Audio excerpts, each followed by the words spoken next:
오늘은 누가복음 22장 14절부터 23절을 본문으로 해서 때가 이름에 이미 작정된 대로라는 제목의 말씀이 전달될 겁니다. 오늘 제목이 어떻게 된다고요? 때가 이름에 이미 작정된 대로. 좀 느낌을 좀 하려고 목사님이 물론 다른 작가분들도 마찬가지지만 제목을 정할 때 그냥 정하지 않아요. 노심초사하면서 고민하고 기도하며 모든 몇 페이지의 그 몇 권의 내용을 한 줄로 압축해서 어떻게 할까 하는데 이거를 느낌 오지 않아요? 때가 됐다. 근데 이제 내가 어찌할 수 없는 그 일이 정해진 대로 진행된다. 이게 모든 내용들이 근데 좀 느낌 담아서 이제 더 이상 내가 어찌할 수 없어. 때가 이르네. 이미 좀 느낌 살려서 시작. 때가 이름에 이미 작정된 대로. 때가 이름에 이미 작정된 대로. 이 말씀 제목 이 제목의 말씀과 함께 하나님으로 활짝 열려서 하나님의 사랑이, 은혜가, 능력이, 복이, 주님의 지혜와 지식과 기쁨의 평화가 함께 전달되고 충만할 줄로 믿습니다. 아멘. 우리가 살아가다 보면 말씀의 제목처럼 때가 이르는 때를 자주 접하게 됩니다. 우리가 살아가다 보니까 때가 됐다 하는 경우들이 있잖아요. 그럼 무수히 많은 경우들이 있는데 그 때들을 무수히 많은 것들을 두 그룹을 한번 이렇게 제가 고민하면서 그룹을 접었어요.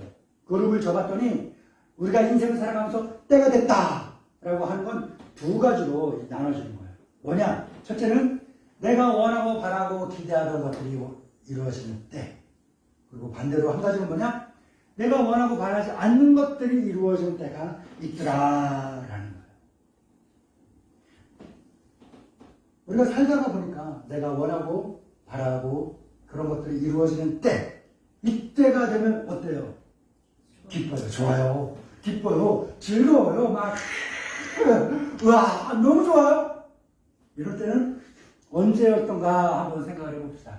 막 기다리고 막 원하던 그게 됐어. 언제요? 소풍 가는 날. 저는 그랬어요. 소풍 갈 때. 수학여행 갈 때. 수학여행 갔다 왔죠? 네. 수학여행 가서 즐겁게 놀았죠? 네. 아이들과 함께. 즐겁게. 네. 또 소풍 수학여행보다 더 많은 에너지를 폭발시킬 수 있는 축제 해요? 대학생들? 5월이면 축제 막 할 텐데 옛날에는 메이퀸이라고 해서 이제 미남 미녀 뽑는 대회도 있고 막 그랬었어요. 5월에 하면 가을 축제도 있고 축제 기다려지지 않나요? 막 과별로 동아리별로 장사하는 매점 차려갖고 이렇게 수익을 벌기도 하고 즐겁게 그 한 2박 3일 동안은 교수님들도 함께 어울려서 즐겁게 지내는 그런 축제를 또 기다리고 원하고 바랄 때가 있죠. 또 어떤 때가 있어요? 생일, 성탄절, 그렇죠?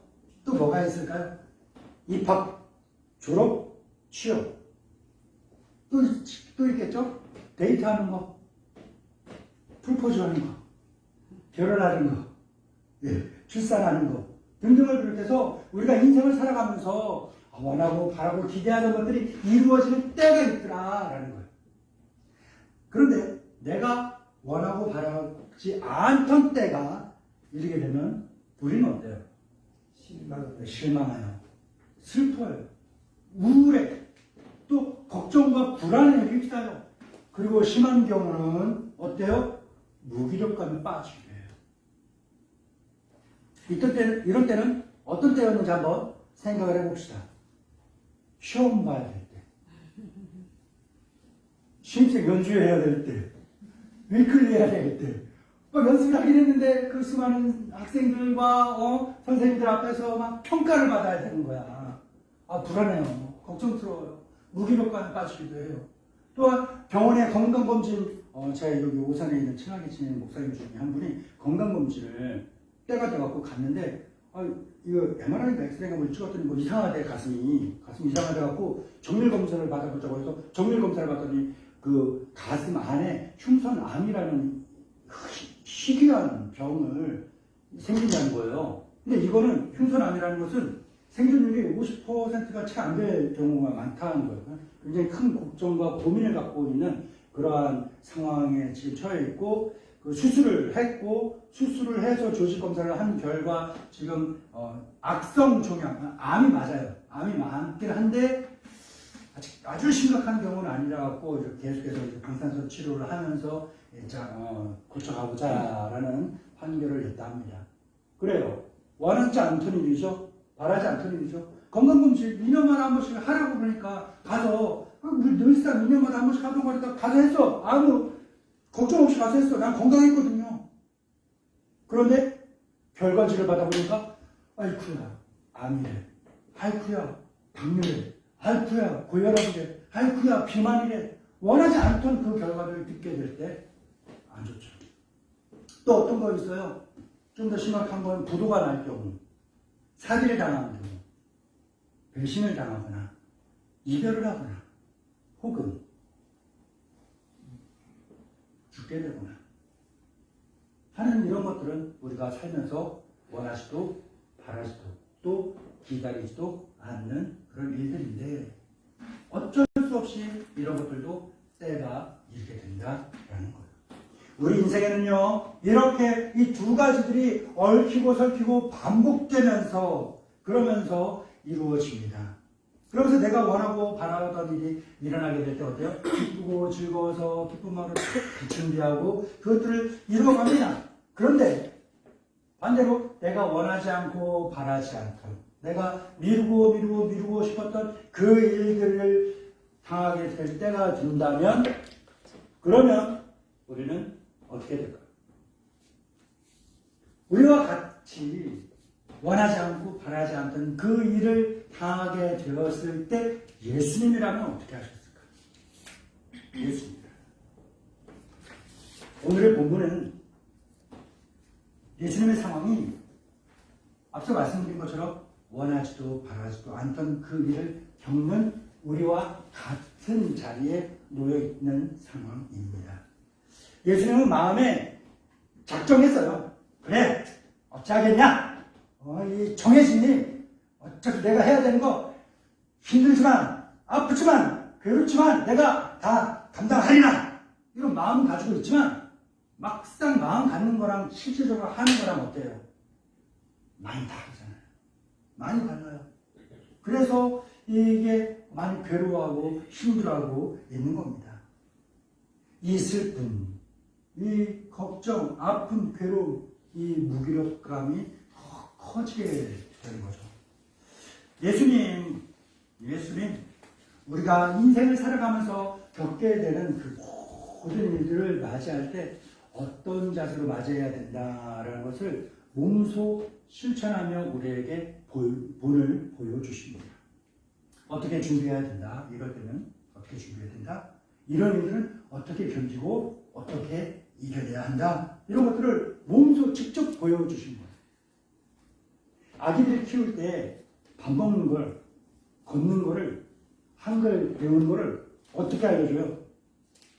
명호가 되게 똑똑하니까.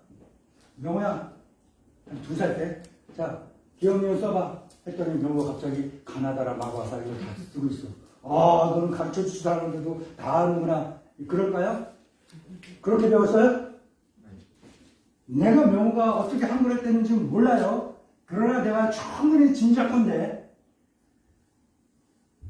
부모님이, 할아버지가 이거 기억이야 보여주고 들려주고, 명호 지금 요만한 손으로 연필 잡고 있으면 그 위에 손을 더 대서 기억 해봐, 기억 또 해봐, 기억 해봐.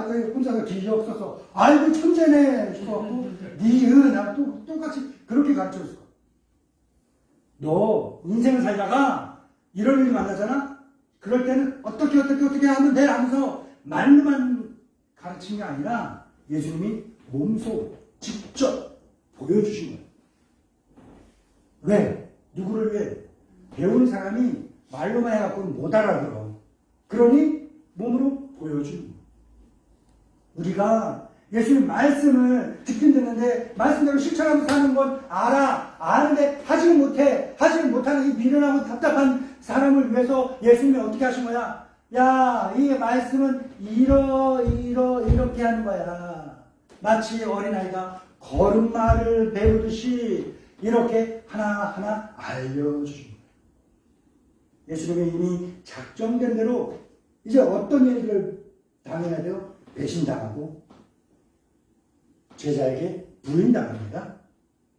부인당하고 체포당하고 대제사장과 장로들과 많은 사람들 앞에서 신문당하고 고문당해요. 그리고 모욕을 당합니다. 이미 작정된 거예요. 그리고 예수님에게 마지막으로 작정된 건 뭐예요? 끝내 십자가에서 죽임당하는 것까지 이미 작정된 거예요. 이 모든 일들이 이미 작정된 거고 이제는 이미 이 작정된 모든 것으로 진행되어야 할 때가 됐어요.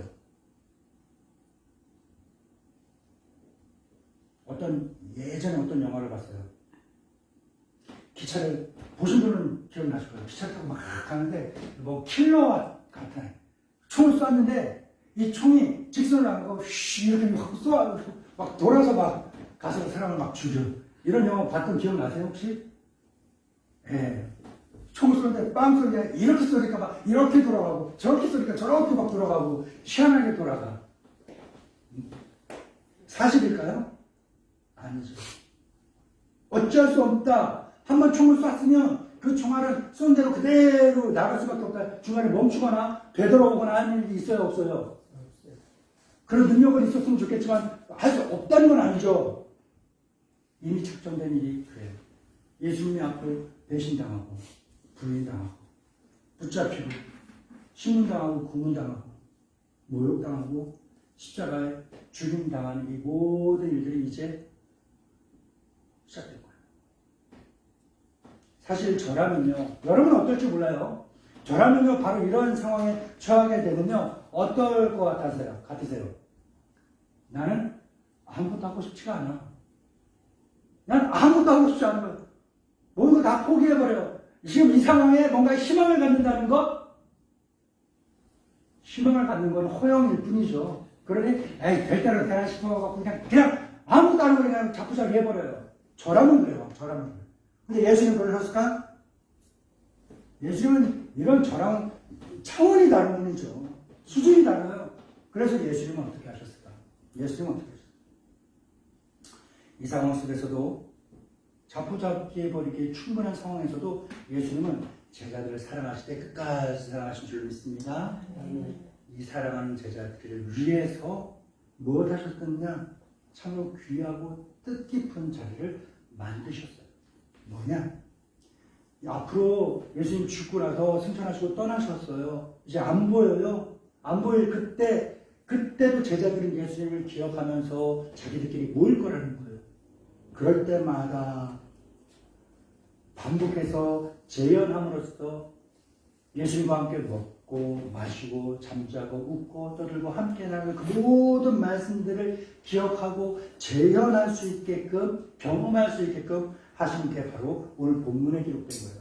오늘 본문에 나오는 거는요, 세계사에서는요 뭐라고 기억되느냐 하면 최후의 만찬, 최후의 식사라고 기억됩니다. 하지만 우리 기독교 역사에서는 이 예수님의 최후의 식사가 뭐냐? 기독교의 최초의 식사, 성찬식이 되는 겁니다.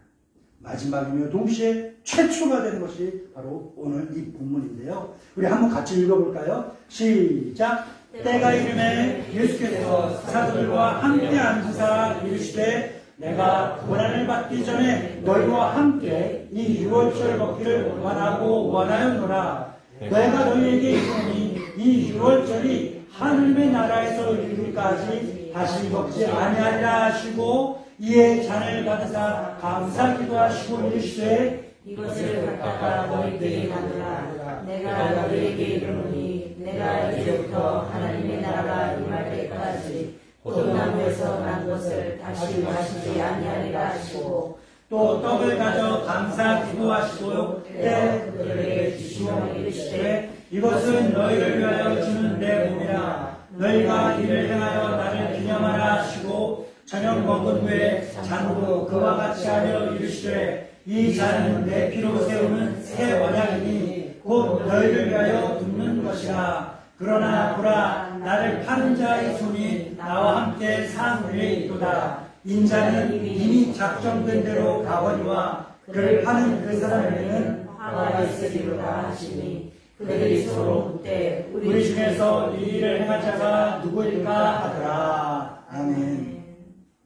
사랑하는 믿음의 동반자 여러분, 예수님의 고난과 그분이 당하신 고통, 그리고 그분의 죽음, 이것에 대해서 우리는 의외로 많은 걸 알고 있어요.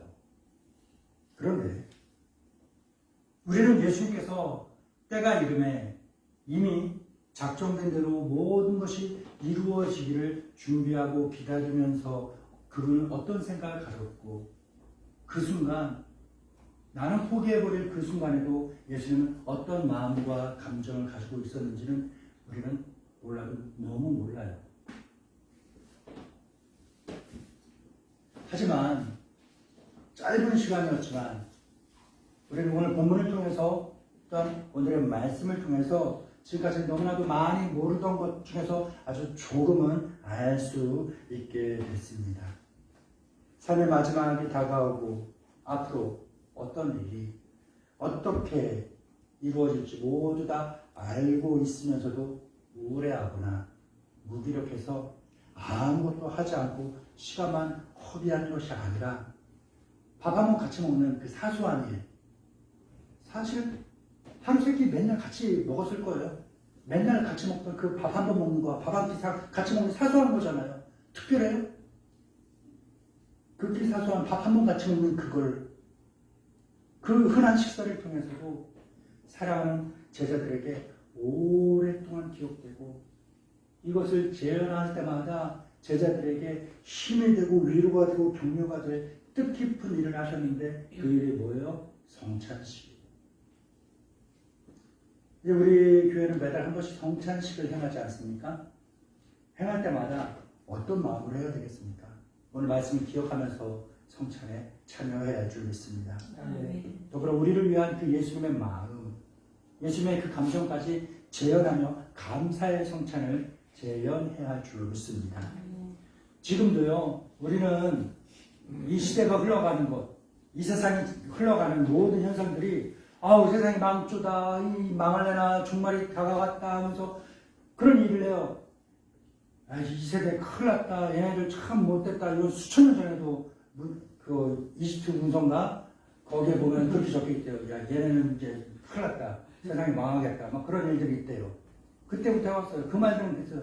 근데 지금 우리가 돌아가는 수천 년 전부터 지금 돌아가는 이 우주의 섭리, 이 모든 것들은요, 왜 어떻게 돌아가는지 아세요? 이미 작정된 대로 돌아가고 있어요. 이 세계에 일어나고 있는 좋은 일과 좋지 않은 일, 평화로운 일과 전쟁 같은 일, 풍족한 일과 빈곤한 일, 모든 일들이 누군가의 잘못이 아니라 이미 작정된 대로 진행되고 있다라는 겁니다. 그리고 결국 때가 이름에 작정된 모든 것들이 실현될 때가 이를 때까지 우리는 힘을 다해서 오늘 살아야 돼요. 매일매일 힘을 다해 최선을 다해 살아야 됩니다. 그냥 사는 건 아니라 주님을 기억하면서 살아야 돼요. 매일매일 주님 감사하면서 살아야 돼요. 내가 어떻게 하면 주님의 기쁨이 되는 인생을 살 수 있을까? 그렇게 살아가야 됩니다. 이렇게 하루하루 살아가게 되면요, 그 하루하루의 삶을 통하여서 어떤 일이 일어날까요? 어떤 삶을 살아낼 수 있을까요? 그 하루의 삶을 통하여서 하나님께 영광되고 나에게는 기쁨이 되고 내 주위에 있는 가족과 이웃들에게는 구원에 이룰 수 있는 그 놀라운 하루하루를 살아갈 수 있게 된 줄 믿습니다. 이 놀라운 축복의 삶을 이루어낼 수 있기를 전 전능하신 성삼위일체 하나님의 이름으로 진심으로 축복합니다. 조시 하나님 아버지 감사합니다. 하나님 놀라우신 은혜와 사랑으로서 귀한 말씀 같습니다. 때가 이르매 이미 작정된 대로 모든 것이 이루어지더라.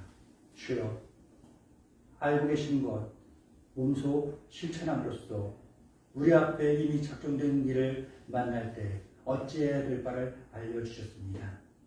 또한 그리스도인으로서 이 세상에 살아가면서 주께서 마련해 주신 귀하고 보배로운 성찬의 예식을 우리가 어떤 마음으로 받고 행해야 할지를 가르쳐 주셨습니다. 아버지 하나님의 놀라우신 이 은혜와 사랑을 기억하며 날마다 주님의 기쁨 될 수 있는 그런 삶을 살게 하옵소서. 예수님의 이름으로 기도합니다. 아멘.